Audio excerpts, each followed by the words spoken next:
in Northeast Arkansas. Applications at arearlylearning.org. Arkansas Early Learning is a nonprofit organization. KLEK LP Jonesboro, the voice of Arkansas Minority Advocacy Council. It's now time for Community Conversations, a program focusing on the people working to make the Jonesboro community a better place, while offering viewpoints from all sides of the issues. The views expressed in this program are those of the participants and do not necessarily reflect the views of KLEK 102.5 FM, the voice of Arkansas Minority Advocacy Council, or our underwriters or sponsors. Yeah, you can do the intro. Good morning. Okay, we're stumbling here this morning. Well, no, we're not stumbling. I just want to see if you were ready. I'm always ready. It's Wednesday. Good morning. Welcome to Community Conversations on KLEK 102.5 FM.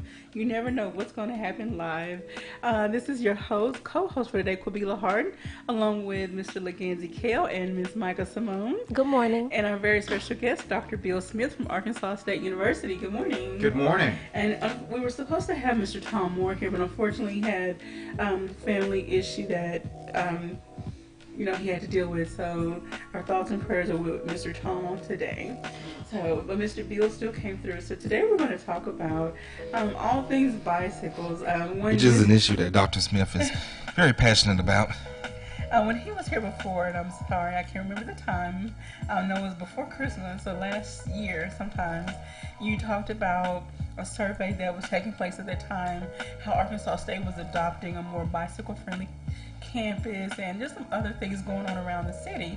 And so you were trying to help raise awareness and get people more active and interested in riding their bikes again. So today we're going to follow up on that survey, what's happening now, what is the mood like on campus, how are the students responding, and the faculty and staff responding to bicycle accessibility on campus. So wherever you would like to, let's start with the survey. Right. The Jonesboro Metropolitan Planning Organization, or the MPO, as you'll hear it referred to in the media, is it's a federally designated planning organization for transportation, not just cars, trucks, but bikes, pedestrians, jet, all falls under their planning. And one of the things that the MPO is currently working on is the creation of a new active transportation policy for the region. And as defined classically, active transportation is pedestrian, bicycle, and transit. So, looking at the ways people use those modes of transportation to get around, to go to work, to go to the grocery store, but also for exercise and for general fitness as well. But the MPO is really focused on the transportation aspect of that. Okay. So what was going on at the last time we were together is there was a survey of people that walk and bike to see what their opinions are of the Jonesboro region. Okay. That report is back, and it had some interesting findings. Okay. Something I'd like to say right now, though, for the listeners out there, is that there is another survey underway for the general public. Okay. The first survey was focused very much on current users. In other words, somebody that already is doing a lot of walking in their neighborhood, or somebody that is using their bicycle for transportation. This survey is now for the entire community. So, we will get you the link, and I know you did a great job helping us last time and sharing it through your Facebook. I know that Erica Tate, the director of the MPO, is actively looking for more participation from the North Jonesboro part of the area. We really didn't have what we felt like was a lot of representation in participating with the survey. Okay. So the more folks that we can get to take the survey, the better picture we have of who's walking, who's riding, who's using transit in the Jonesboro area. And one thing I found very convenient with the survey, I was able to do it on my cell phone. Mm-hmm. So it's not like someone has to have a computer. Oh, absolutely So if you have a smartphone, tablet, some type of device, you can connect to the Wi-Fi and connect to the internet, and pull up a web browser. You can take the survey. So I'm looking forward to the next round coming out. Do you by chance have any idea what the numbers were like as far as overall participants, just say for Jonesboro, for the survey? I think we had several hundred folks respond. One of the things that we found interesting is that we did have more pedestrian respondents than we anticipated, which is good. We know there are a lot of people that are they're walking for fitness. They're walking around their neighborhood. They're walking their child to school, perhaps. Yes. But they're also having to walk down to the grocery store. They're having to walk to work. And those are some of the most difficult folks to reach at times, to get their opinion, to get their feedback, because they're very focused on their lives and they're not thinking about, hey, I'm going to whip out my phone and do this survey. But their opinions matter, and we really want to put out a serious effort to try to get more of that feedback. Now, help people understand why it's important, one, to collect this data, and what does it mean for the city overall?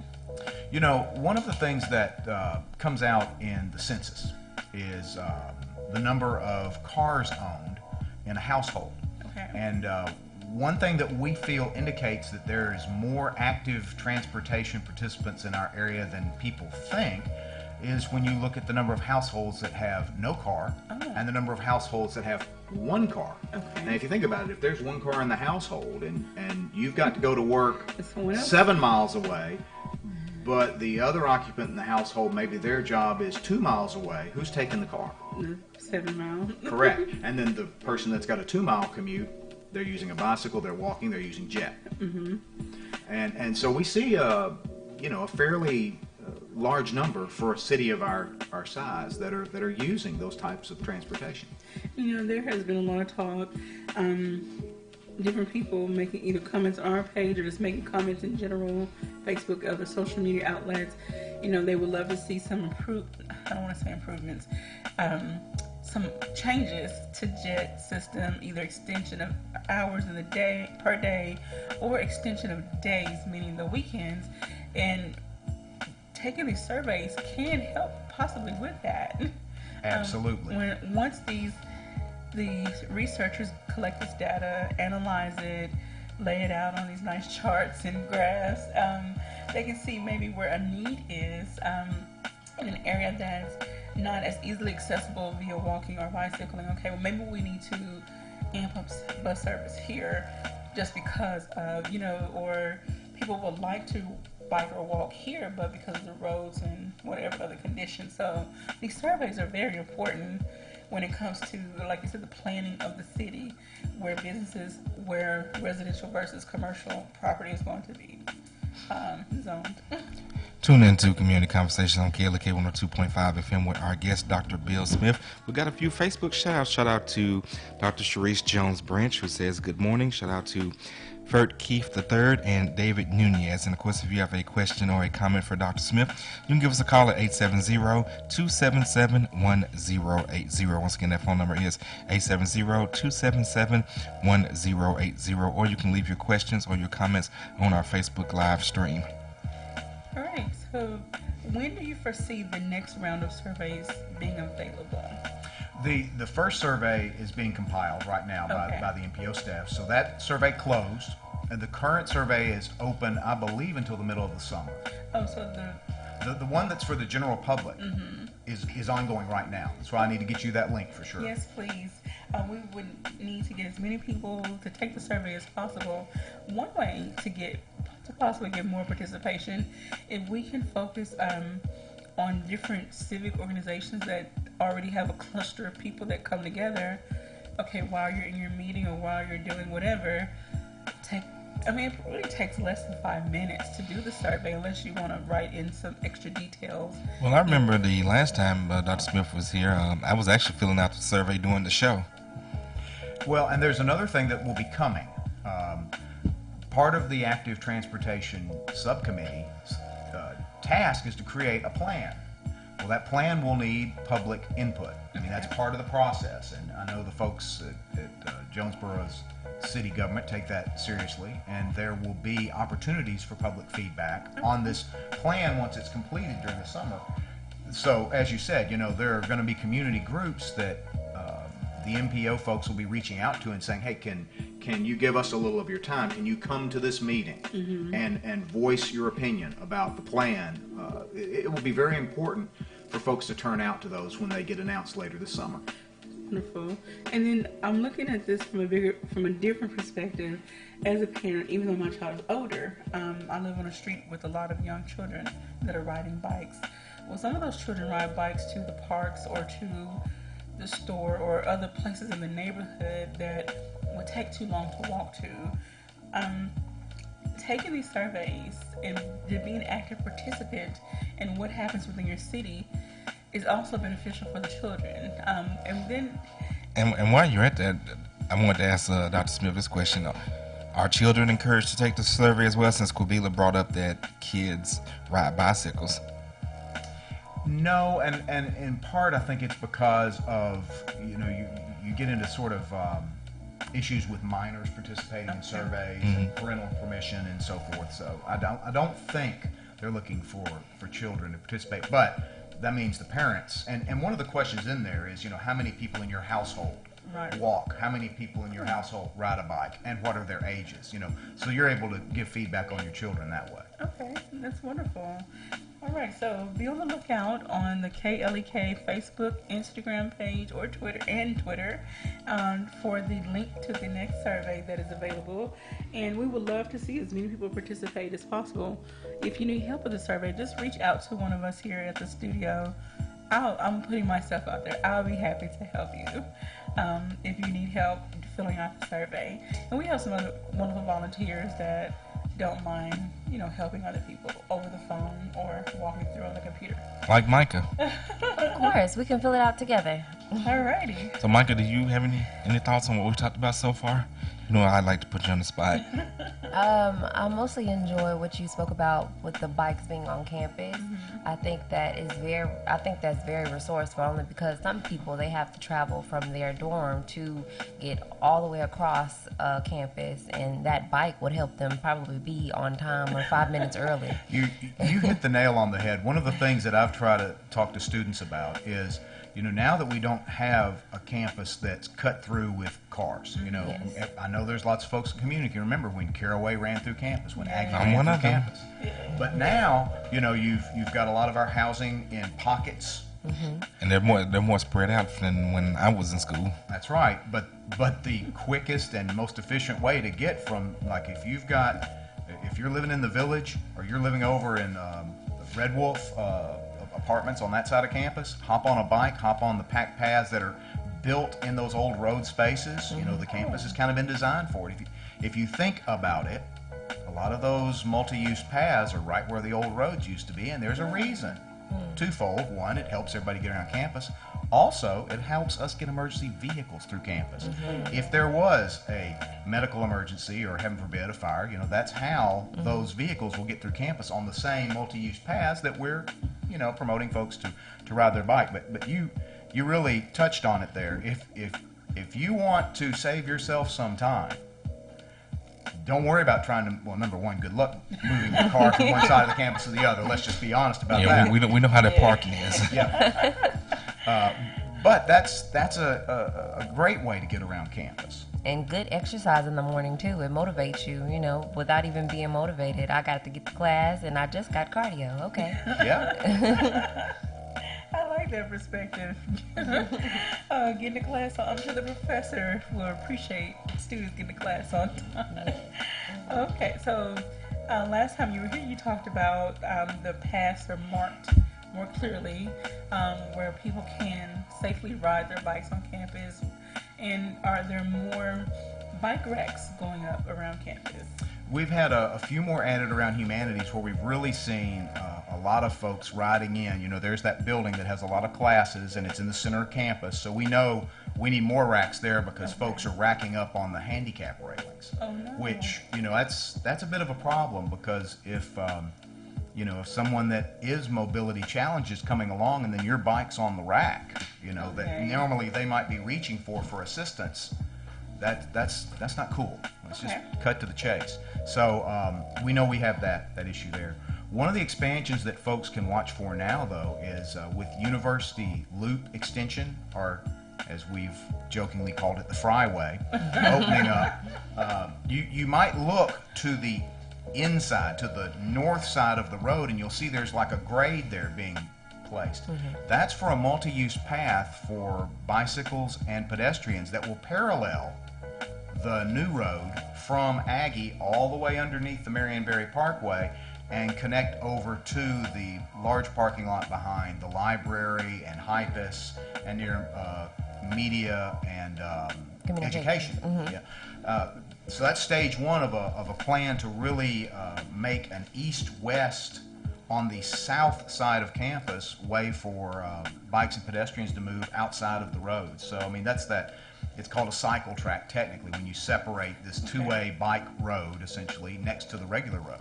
And we were fortunate to receive a grant from the state of Arkansas and the Federal Highway Transportation Commission to help underwrite most of that. But that's also a commitment on the part of Arkansas State to pay our share of it as well. And again, that's another great sign that the folks at Arkansas State are really trying to help students get around campus on their bikes.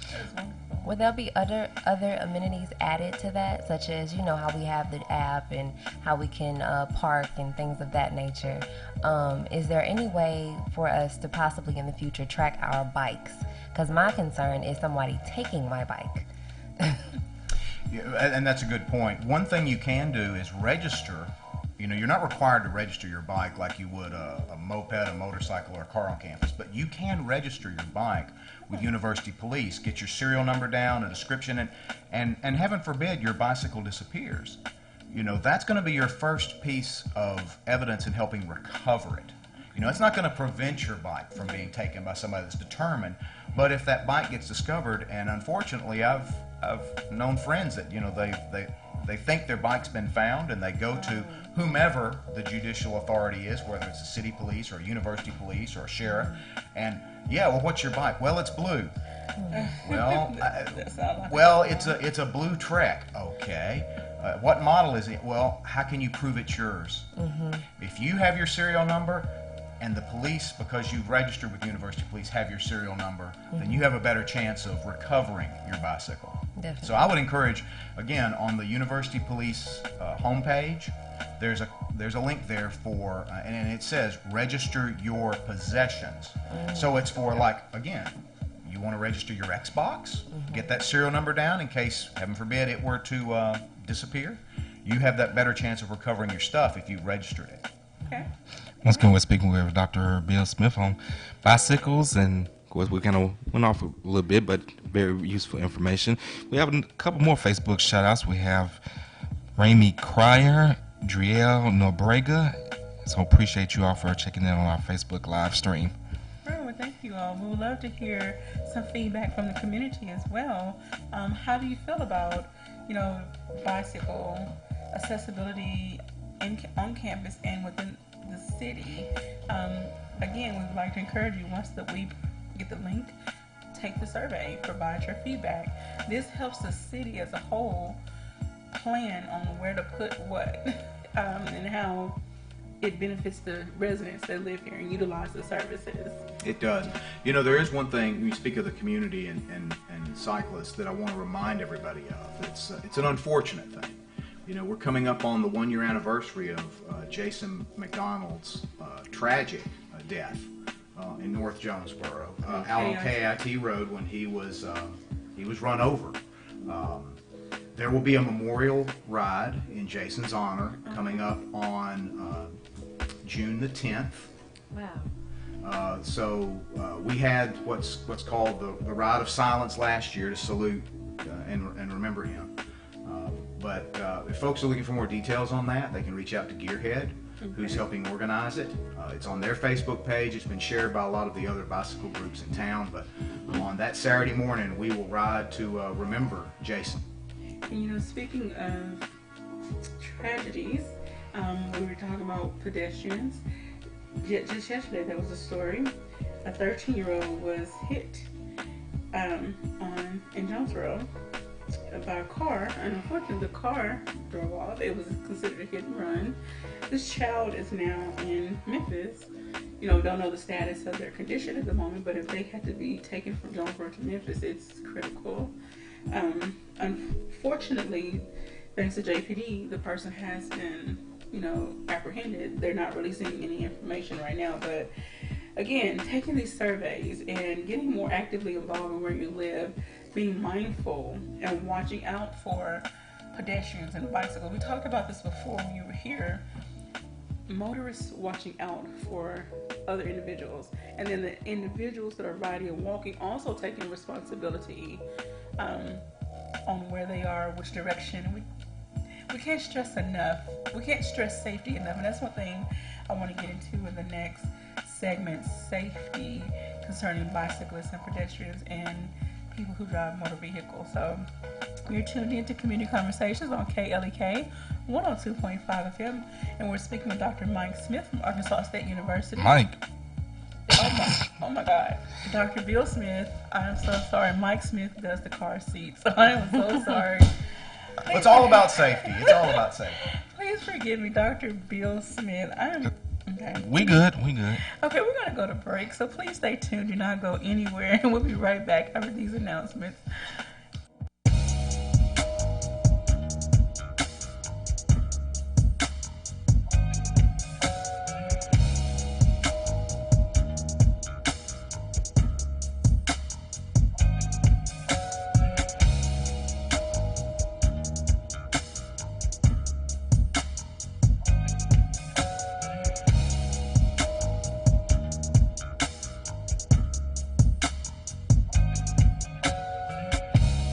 You're listening to Community Conversations on KLEK 102.5 FM.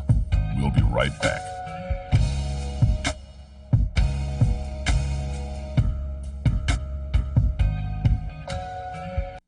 Are you struggling to communicate with your teen? I'm Mark Merrill with today's Family Minute. After raising 5 teenagers, my wife Susan and I have learned a few keys about communication. So here are 7 C's for communicating with teens. First, be calm. Rather than go into a conversation angry or upset, be sure to keep calm. This creates an environment for you and your teen to talk without the pressures of emotions. Second, be confident. Teenagers can be very persuasive, but it's important to stand your ground and be strong. Third, be clear. Don't beat around the bush. Be very clear in what you say so there can be no wiggle room. For the rest of the 7 C's for communicating with your teen, check out my blog at markmerrill.com. Remember, your family first. For more resources on today's topic, go to markmerrill.com. Family Minute is made possible by the Kappa Nu Omega chapter of Alpha Kappa Alpha Sorority Incorporated, a non-profit organization committed to service to all mankind. Kappa Nu Omega Alpha Kappa Alpha on Facebook and KNOMEGA1908.com. The McDaniel Law Firm, 400 South Main Street in Jonesboro, is a firm believer in justice and equality for the minority community. The McDaniel Law Firm has fought for our rights for over 44 years. The McDaniel Law Firm offers legal help for wrongful death as well as trucking and automobile accidents. Bobby and Brett McDaniel are available for a free consultation at 870-336-4747 or at www.mcdaniellawyers.com. Starks Auto Plaza, your pre-owned superstore, is a longtime supporter of KLEK. 2829 Red Wolf Boulevard, Starks offers clean, reliable vehicles of all makes and models. Starks also offers no-hassle pricing, friendly service, financing options with approved credit. At Starks, you're always family, and our motto is, we never say no. 870-203-9980. StarksAutoPlaza.com. KLEK 102.5 FM wants to be active in the community. If you or your organization is hosting a community service event, we would like to know about it and be a part of it. KLEK will promote your event on air, online, and on social media. KLEK personalities may also attend the event and provide music and or entertainment. Certain restrictions and availability may apply. If you or your organization would like to partner with KLEK to make the Jonesboro community a better place, call 870-277-1080 or email us at klek@klekfm.org. In order for a community announcement or church announcement to be aired on KLEK 102.5 FM, we ask that the announcement be sent at minimum 1 week in advance. Thank you for supporting KLEK 102.5 FM. And now back to Community Conversations on KLEK 102.5 FM. And we're back with our guest, Dr. Bill Smith, on Community Conversations. And we've been talking about a variety of topics in relation to bike safety. But off the air, we were talking about some of the other things going on the campus of Arkansas State University. Dr. Smith is the the communications guy. Can't remember his official title, but he sends out all the news releases. So a few things have been going on campus. First of all, we have a brand new chancellor, so kind of want to get your thoughts on that.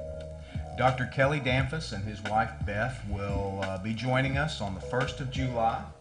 And,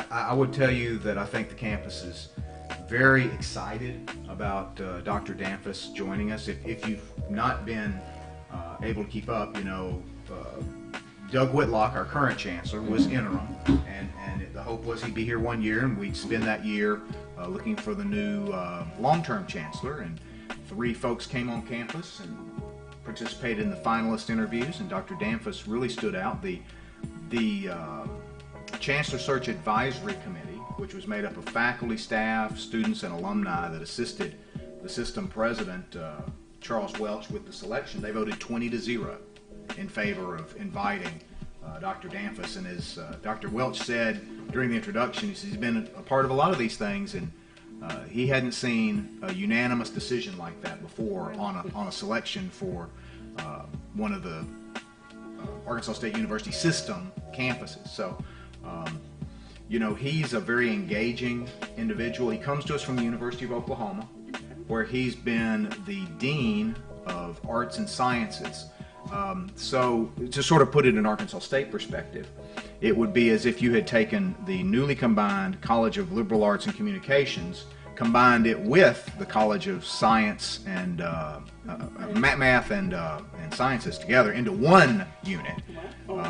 To use University of Arkansas terms, Fulbright College, the people that are familiar with that campus can get a sense of it. So, his budget was around $100 million, and he was over about 10,000 students. So his college was somewhat on the same size as Arkansas State's entire university. So, he's got experience in managing an academic unit of the scale of our university, even if as being a dean. He and his wife are extremely involved with student life there. They actually were the faculty in residence. They lived in one of the freshman dorms at Oklahoma as sort of like the dorm mentor, for these students. So he really enjoys engaging with students. He's big on Facebook, as you mentioned. Yeah, I've reached out to him on Facebook and invited him to come on Community Conversations, and he did accept. So I told him that you and Mr. Moore will get the date set up and get him in here, and we look forward to Dr. Danfus joining us in the studio. Yeah, we will make sure to work on getting him scheduled in with y'all. And in his public presentation, he said something that really resonated with a lot of the faculty and staff, and that's that at Oklahoma, as the dean, he had put a high priority on retention, doing whatever it takes to help students stay in school, because that's the number one way to increase graduation rates is through retention. We've recruited you to come to Arkansas State. We've engaged you to get you to Arkansas State, but now we need to help you stay at Arkansas State and complete your educational goal. Whatever degree you're working on, we want to see you complete. And Arkansas State has done a lot in the last couple of years to enhance that through the Learning Commons, and it's one of the large areas in the bottom of the library has been converted into a multi-purpose, cross disciplines space to get assistance. Michael, you're nodding your head. You must have experience using it. Have you used it? Yes, I absolutely love that area because you have almost everything that you need, especially, say, for instance, if you're running late. You have the quiet library there. You have the writing. If you go in there, they help you with papers and things of that nature. Then you have the writing lab, and then they have the FYS nearby. Say, for instance, if you need assistance with community service efforts or mentoring or anything that you may possibly need is in that building, because you can go upstairs and go to the library. So it's wonderful. The beauty of the Learning Commons is that it's all in one place now, where before you'd have to get on your bike and go to different places on campus, and all of those services have now been pulled together. And one of the things that we talked to a lot of students a year and a half ago when this came online, and people associate in a very negative way asking for help sometimes. So the whole goal of the Learning Commons is to remove those barriers, to make it inviting, to make it comfortable, whether you're needing help to get that C in a gateway course in your curriculum that you need to get past that to go on, or you're an honors student who's needing help because you're doing a special project. I mean, people often mistakenly associate a tutor or assistance with someone that's struggling. Sometimes it's people that are high achievers that want to push further that are looking for that same assistance. And I think one of the really outstanding things, and tell me what your experience has been, is that a lot of what's happening there is peer mentoring. Yes. It's a senior or a junior who wants to give back or has a special knack for a particular subject, and they're the ones that are volunteering their time to assist freshmen and sophomores. Definitely. I'm actually a peer mentor coming up, and I've done it before, and I can say that the younger students that come in, they really encourage me, only because they ask me questions that I need to know the answers to. And in addition to that, there's also someone there that's older than me that assists me in actually guiding these students. So it's just a well-rounded environment. And that's the thing, that when we interviewed students about the entire Learning Commons concept, the ones that help are getting as much from it as the ones that have come to ask. And I think that's great, because you're learning skills that you're going to translate into the marketplace no matter where your job is. You're going to have to go into a new situation and ask, hey, what's the culture here? What do I need to do?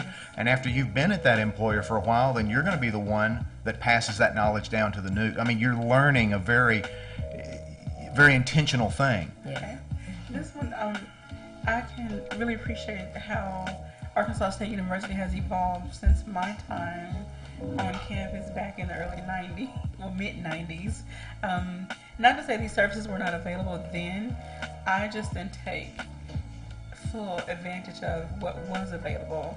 And what I would like to see happen now, say in high schools, maybe some of the individuals that are working in these mentoring type programs go to the high schools and let them know this is what's available. I don't know if recruiting does that through their process. The students can never be given too much information about what is available. If you have any questions, go to this resource, go to this center, and go to wherever. I would love to see more. And again, I don't know right now what is going on, but again, the students can never get too much information. I think you're absolutely right. Communication is the heart of all of this. And, it's something that Dr. Danfus talked about that he did at Oklahoma. It's something that Dr. Jill Simon and some of the folks running the Learning Center are doing now. We have a system, it's called Starfish. It's just a piece of software, but it basically allows instructors and advisors to keep track of students and perhaps provide some early warning. You're noticing that some assignments are behind, and instead of waiting until the end of the semester to say, hey, where are you at on that, send out a text message, send out an email, send a reminder. Okay. Hey, Quavella, listen, I noticed you weren't in class the last couple of weeks. Is there something I can do to help? To begin that conversation so that, we can bring you in and get you that. Dr. Danfus talked about how one of the ways they pushed their retention rate up over 90% in his college. I mean, if you're over 90% in retention at that point, you're only losing students that have had something I've had something happen in my family and I need to move away, or I've decided that, I've come to the end of the road in this major that I just don't think is me and I need to transfer to another school because they have what I want. I mean, you're not letting many students slip away if you're over 90% retention. So some of the things they would do is, if someone hadn't registered for the spring from the fall, they'd start calling them. Hey, what's up? What can we do to help? Oh, I lost this scholarship. Oh, my financial aid. Well, I've had this issue. I've had this other issue. And begin to direct those students to assistance to help try to retain them. I mean, that personal touch is something that I know that Dr. Danfus is a strong believer in. Many of our current faculty and staff as well. It's only going to reinforce that, and I'm going a long way around the way to come to. One of the things he said was, in his mind, every red wolf counts. And I was going to actually get to that, because I actually want one of those shirts. Yeah, and so the staff senate adopted that as the theme for their staff picnic this year. Every red wolf counts. Okay. And I think that's a wonderful natural resonance of a message from the new chancellor. You know, the faculty had already had it, but I mean, here's the staff. Okay. The staff, not someone that you often think of a big part of retention, but they quickly latched on to, hey, we want to make sure that people know that every red wolf counts. I have a question concerning that. I am currently taking online classes, and through the academic partnership, they have individuals that call you once a week. Hi, this is so-and-so. How you doing? I just want to check on you. Do you need any help? And you know, so it is maybe like a 5 or 10 minute conversation. They're very friendly, concerned, and they address your concerns, and they'll get back with you. Once a student is enrolled on campus on-campus classes, do you have a similar program in place so that each student feels like they're still getting some personalized attention? You know, each academic discipline has their own way of managing that. A lot of it's through Starfish. Okay. A lot of that is through their advisors. Some colleges have now shifted some of their support staff into a professional advising position that kind of does what you're talking about. But I'm glad you brought up academic partners, because, you know, that's something that a lot of people ask, well, why do we use academic partners to help support our online students? You have just told one of the stories of why, because those folks are available, you know, 24/7. They assist not just us, but the other universities are partners with them, and there's an economy of scale that we get from that. Okay. That, you know, if you think about it, if Arkansas State University was having to hire a support system just for our online students, you know, imagine what the price would be for online enrollment. You know, this allows us to all provide a service, save money, and still stay connected with our online students. And I would just say we got a Facebook shout out to, I'm gonna try to pronounce this right, Moguri Alicia, and I apologize if I got that wrong, but thank you for checking in on our Facebook live stream. all right, we really do appreciate everyone. I wish you would drop us some comments or questions, or just let us know what you think of the conversation for today. Even if you don't attend Arkansas State University, Arkansas State University is a part of Jonesboro and surrounding areas. And then we talked with someone just last week, this is Chocolata, and we had another representative from Arkansas State talk about the various degree, I don't want to get it wrong, not campus, but campuses. They called it a specific degree, not centers. Degree centers at the other okay, A-State. That's what it was, degree centers. Yeah, okay. At the other Arkansas State University system universities and colleges, we do have degree centers. So like if you are in Mountain Home, Arkansas, but you want to pursue a nursing degree from Arkansas State University, while ASU Mountain Home is a 2-year institution, you can get your 4-year degree there through our degree center. Yeah. So the same applies in BB, in West Memphis, and in Newport. So even though Arkansas State is, you know, its own entity, it's still a part of the bigger whole. Yes, very much a part of the system. Alrighty, so we really do appreciate it, and that's, you know, appreciate the work that you all do, and that's why we have these conversations, to try to link this university with the community so that the residents know, okay, Arkansas State is not just some, you know, college over here on this side of town, and they're an island.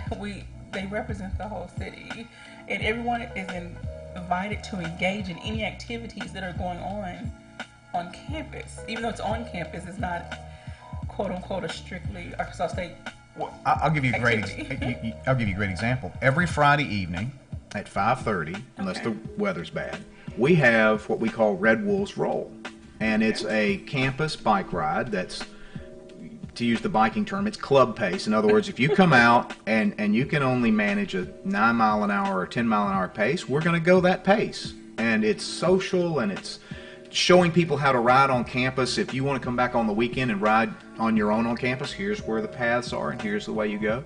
There's another group in town called Women Can Ride, and it helps women learn the rules of the road in a very safe environment. You know, it's led by women. And it happens to be that this week they're using our campus for their 2 sessions. Okay. So if you happen to come out on campus around 6, you're going to see a group of women riding on campus and using the paths.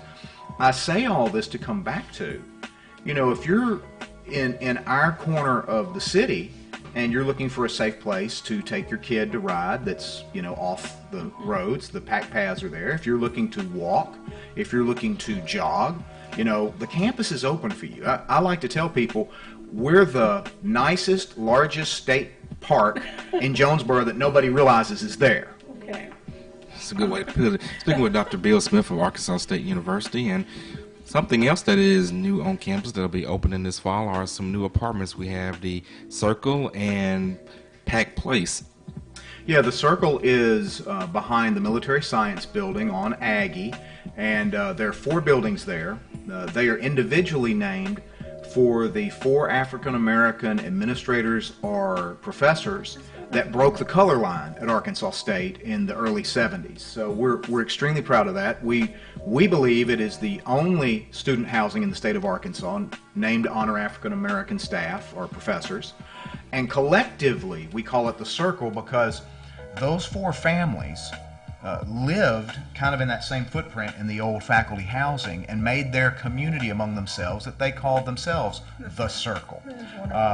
And we had the 2 of the members of the Circle, Dr. Wilbur Gaines and Dr. Herman Strickland, along with the author of the book, Mr. Richard Hartness. We actually replay that episode from time to time, and of course they have a book based on the lives of that, which is titled The Circle, in which proceeds actually go towards a scholarship for one of the members of the Circle who has since passed away, Dr. C. Calvin Smith. We want to encourage everyone, get a copy of that book. And I've got a hardcover and a paperback here in the studio. It's a great testament to what these 4 families did for their community, for Arkansas State, for Jonesboro. Also on our website, we have a page that we've dedicated to the videos that we created. During Black History Month, we had a package on the Circle itself and then 4 individual stories with the 2 surviving members and then the 2 widows talking about their experience. And again, those are some videos that I'd recommend folks if you're wanting to learn more about the heritage that's behind the Circle. That's another great way. And we'll definitely share those on our social media for people to check those out. And if you're looking for the book, it is available in the bookstore on campus if you are aware of where that is. All right. We're trying to plug this It's in the Union. It's in the Union. You can ride your bike there. You can ride your bike to our gospel play on the 24th as well. It's going to be in the Centennial Hall. So if you're on campus and you want something to do on June 24th, ride your bike to the Union and check out Love Has No Protection. We're going to get folks riding bikes pretty soon also. I'm sorry. Oh my gosh, we have too much fun here in the studio. So will there be a big celebration? When will be the big celebration to honor ribbon cutting and all of that for the apartments, the Circle? There'll be a dedication of the Circle probably in late July, early August. They're waiting to see how things finalize over there. If folks have driven by, they'll see they're digging out now for the entrances to the parking lots, and they're doing finishing touches on the exterior, so they're going to complete on time. Pray for this rain to move. Like every weekend it's raining. Like, can we just the rain move on out? Yeah, we could use a break on that. Although frankly, we've on things like Pack Place, the Circle, University Loop Extension, we've really been fortunate that while we've had a lot of rain, it's been in bursts, so it's not disrupted the construction schedules much. We had University Loop closed for about 18 months trying to get it ready, and now it's back open. The first layer of asphalt's down now. I'm just going to warn folks, don't panic, but in a few weeks they will close it again for about a week to put the final layer of asphalt down, and then it's going to be done when we open up in the fall. Okay. All right, so many things going on around Arkansas State University, so many things to look out for, and hopefully we're going to get more faculty and staff in the studio to talk about all the things that are going on at Arkansas State University. Again, we're just trying to do our part to bridge the gap so that people don't feel like that Arkansas State is just an entity by itself. Well, and Laganzi made a good point. I mean, you guys are hosting an event at Centennial. In the Fowler Center, there is an incredible amount of music programs, and we'll talk about that when we get back. All right. And we got a couple more Facebook shouts. Shout out to Dr. Karen Rogers McDaniel, and shout out to Chris Davis. Appreciate you all for checking in on our Facebook live stream. All right, and with that, we'll be back after these messages, so please stay tuned.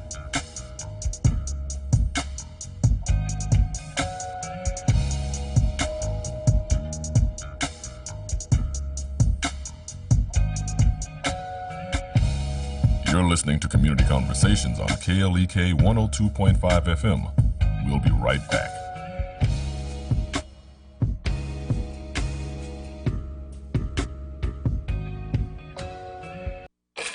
We're back with Money Matters. I'm Alfred Edmond Jr. Today, we're talking about the financial codependent.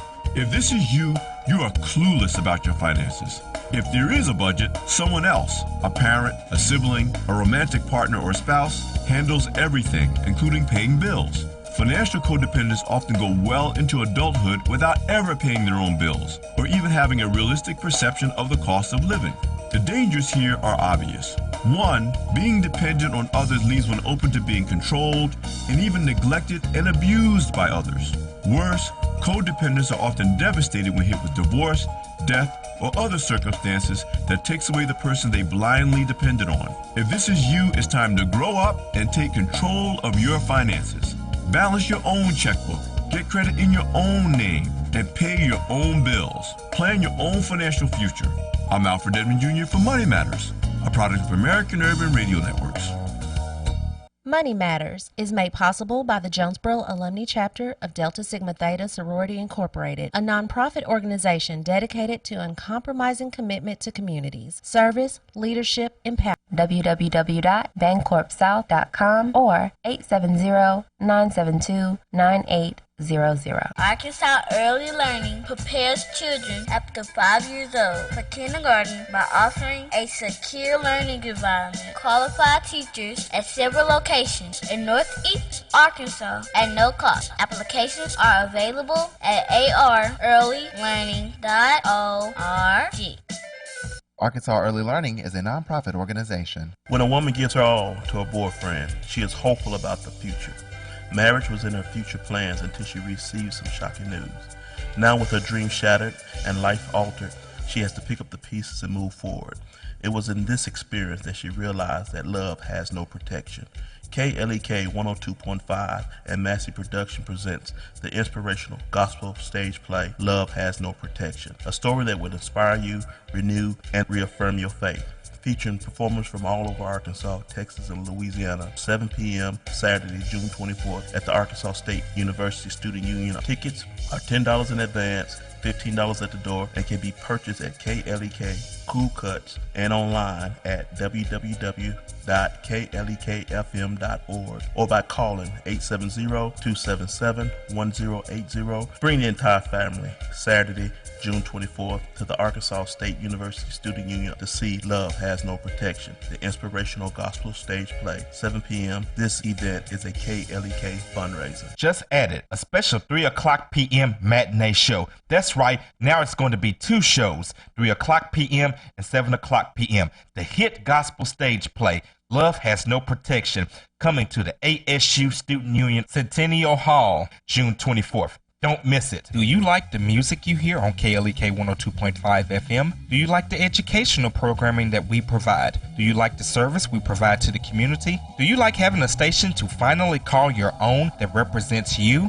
If so, please stop by or call any of our underwriters or sponsors that you hear on KLEK and tell them thank you for their support. The support of our underwriters and sponsors is vital for us to stay on the air. So be sure to let them know that you thank them for their support. And now back to Community Conversations on KLEK 102.5 FM. And we're back on Community Conversations on KLEK with our guest, Dr. Bill Smith, who is Communications Director at Arkansas State University. And so, Dr. Smith, as we get into this last segment, anything else that's going on at Arkansas State that you feel the listeners and viewers should know about? Well, of course, we just started summer school. And then the second summer session will roll in July. And, before we know it, the fall will be here. And I think this is going to be a very exciting fall at Arkansas State. Number one, everybody's going to be able to drive in and out on University Loop, and everybody's going to be happy about that. But, you know, sort of to change gears, this is going to be an interesting fall for our football team. All right. You know, they will open up at Nebraska, and then we will be hosting the University of Miami here for our home opener. That is a huge tribute to Terry Mahajer, our athletic director, and working out that arrangement where we went to Miami 2 years ago, and instead of taking, as many universities do, the payout, he asked for the return game instead. Okay. So, I mean, there's you know, not unlike the Missouri game before, you know, here is a high-profile, major national program coming to Jonesboro to play in your football stadium. So, you know, I think that's going to really excite students. It's going to invigorate the community. So that second weekend of September, I'm pulling it off the top of my head. I believe it's the 9th. You know, I mean that weekend is going to be just a huge thing for the whole community to see the Miami Hurricanes coming to play the Red Wolves in Centennial Bank Stadium. We gotta pack the house. Pack the vault. Pack the stadium. Well, I think that's what they call it, pack the vault. Pack the vault. Yep. Okay. Wow. So, any other? Before we went to break, you were talking about something else. I'm sorry, I didn't write a note. Oh goodness. Well, you know, I think that, again, you know, football sort of sets the tone a lot of times on a campus, but, you know, with Dr. Danfus coming in, I really think we're going to see a new recommitment to something that I think is an Arkansas State core value. Okay. Every university has got a sort of a DNA, all right? And this is my personal opinion. Universities kind of fall into two categories. They are I schools, or they are we schools. You know, a lot of times you will go to a particular university because you need a specific degree program, you want to do a certain thing, it's all about you, you know, the I school. Arkansas State has always been what I would call a we school, a family school, a community school, in the sense that, you know, when I talk to alums, both recent and 30 years out, they tell me the same story every time. I came to Arkansas State and there was this professor or this staff member or this secretary or this other person that reached out to me and connected me to my program, my college, my group, you know, my fraternity, my sorority, my student life experience, my roommates in the dorm. It's always been a university where it was a village that came together to get you through your degree. And not to cut you off, but going back to the circle, and for me, that was actually one of the members of the circle, Dr. Herman Strickland, who was that person for me. Yeah, and see that, and I bet you've got one too, if we asked you. Who is it? Do you have anybody, so we're going to ask anybody on campus that... Any professor that has had an impact on your life? Faculty, staff, anybody? There's a plethora of people on my list, only because people that aren't faculty and that aren't staff on Arkansas State University campus have also assisted me in so many ways, such as the station and LaGanzi and Miss Quabilla. So it's a alums. Well, I guess we'll be an alum. Right. Quabilla is soon to be an alum. You know, and I think that's something that is in a school's DNA, because it goes across generations. It's simply how the school operates. So when I see someone like a Kelly Danfus and his wife Beth, who are so committed to students and have that same core feeling, you know that it's going to be a successful marriage of leadership and an institution. Yes. All right, so anywhere on if Dr. Danfus is going to stay in one of the dorms, or is he going to go ahead and take the big house on Nettleton? Well, I will tell you that he, anybody that saw his presentation knows that he has really spent time studying the history of Arkansas State, because he made more than one reference to VCKs, the longest serving president at Arkansas State, because it was president at that time instead of chancellor, and how he literally helped build parts of the campus, and that his home was in the middle of campus. Well, we've already done a lot of restoration to convert that over to a space for the heritage sites and for the Heritage Studies PhD program. But you could tell he was genuinely a little bummed that the VCK house wasn't still available to be used as his residence, because that would have been it in the middle of campus. Oh, wow. So no, he'll be in the chancellor's house, and but I bet they will be on campus and out and about among our students more than any chancellor we've seen recently. Well, he may put a couch in his office and spend a lot of nights there. I will neither confirm nor deny. Alrighty, I want to do something here as we're getting closer to the end of the show. Like I said, Mr. Tom Moore was supposed to be here, and I know that there have been so many people. I have to give a huge shout out to Arkansas State University and all of the professors and other members of your staff that have come through, shared their time and experience with us. I mean, they have provided us with a lot of valuable information. But you, Dr. Smith and Mr. Tom, have been very instrumental in helping us. Anytime I call, okay, Quabila, let me see what I can do. I'll get back with you. And like, by the end of the day, I'm either getting an email or a phone call, and then I'm getting an email from a faculty or staff, oh, I was directed to you by, however the conversation goes. And so, we can never thank you enough. We can never put a monetary value on things, but I want to present you with a gift card. Well, thank you. And honestly, Tom Moore is the guy that does most of this work. And if it hadn't been for a death in the family, I know he would have been here today, because and he puts a lot of value on the relationship that you guys have with us as well. And so, he's given me a lot of positive feedback. Everyone has come on and said they really enjoy being here. We make it easy and comfortable for them, and that's our job. That's our goal. We want to make this a safe, comfortable place, like we're having a round table, coffee and conversations type. And some donuts with no one has touched yet. Miss Laura keeps bringing. So we just want to say thank you from the bottom of our heart here at KLEK. How much we truly appreciate all that you do, all that you all do, and we look forward to more and more people coming through, and even some repeat people. And of course, you and Mr. Tom are always welcome to come back whenever yourselves. Well, believe me, on behalf of Arkansas State, we really value your role in the community, and it's a privilege for us to come here and share with y'all. Thank you so very much. Well, Micah, you have any final thoughts? We got about a minute and 20 seconds. I have really enjoyed this conversation, and I'm glad I got to meet you today. I enjoy every guest, of course, but this one was very impactful. You made me think about a lot of different things, such as my environment on campus and mentoring just in a different way and appreciating that time. So, thank you. Well, thank you. And I can just say that Dr. Smith is a good guy. Of course, we're on the air, so we're being formal, but off the air, he just insists I call him Bill. So when we're not on the air, he's just Bill. I come to his office and we just chop it up and talk about life, and it's always fun, and I definitely enjoy it. And I too want to express my thanks and appreciation. We're going to get together on an event with y'all coming soon.